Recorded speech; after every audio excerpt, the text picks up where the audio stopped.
Hey friends, Paul here. As mentioned in a previous video, I'll post a link in the description. I've been getting into long-range AM and shortwave radio listening at night with this little portable TIVDO V111 radio. Really cool. And I've been interested why I'm getting such long range out of this thing. Last night I was listening to China International shortwave radio station out of Quivican, Cuba, and that is just south of Habana.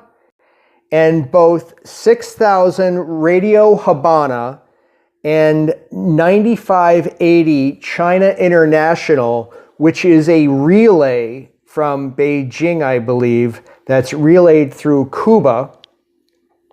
These are transmitting, guys, these two shortwave stations at 250 kilowatts, which is 250,000 watts.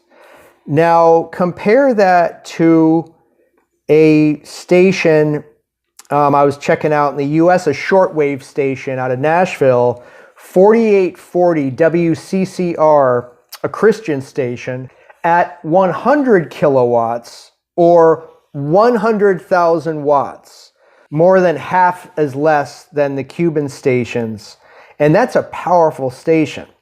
Now, the FCC puts limits on AM and FM transmitter power to 50 kilowatts, or 50,000 watts. And in Chicago, 1,000 WMVP,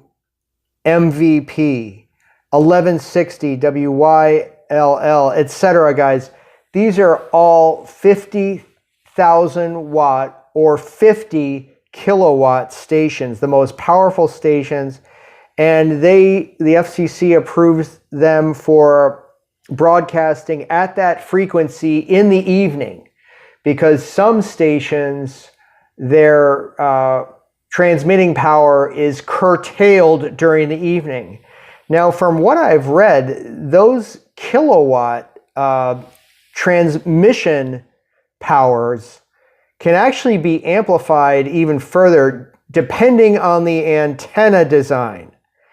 And that has led me down the rabbit hole of investigating the ERP, or effective radiated power, of radio stations.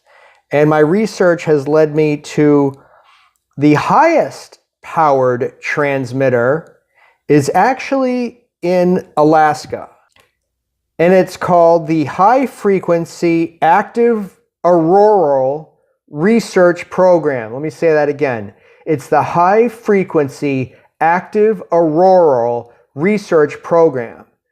This was implemented to research the ionosphere, which is responsible for long-range AM and shortwave radio transmissions, because in the evening, with the cooler lower layer of the atmosphere and the charged ionosphere, the radio waves bounce off the ionosphere in sky propagation for hundreds and thousands of miles.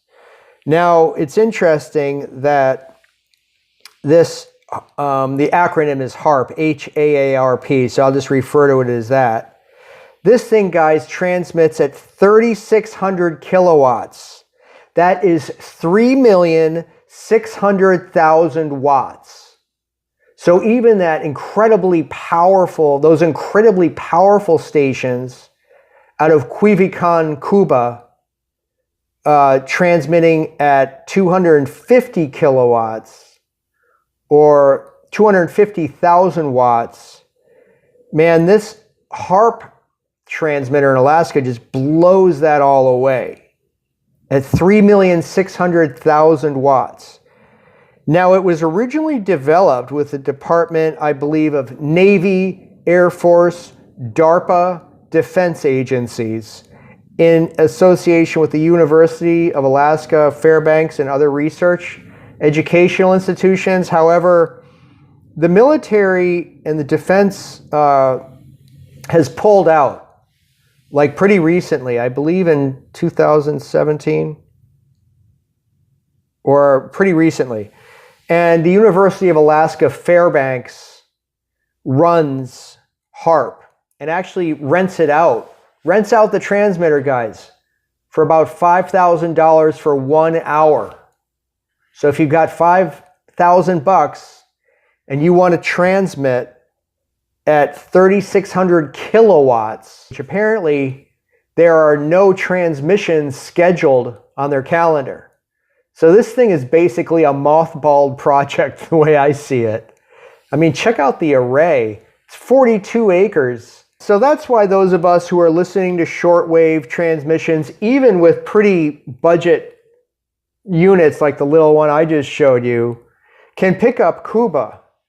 Because Cuba is transmitting at 250 kilowatts, which, as far as I can tell, there's nothing even close to that transmitting in the United States. So if you guys are into shortwave listening or long-range AM listening, are there higher wattage transmitters, shortwave transmitters in the US besides 4840 WWCR?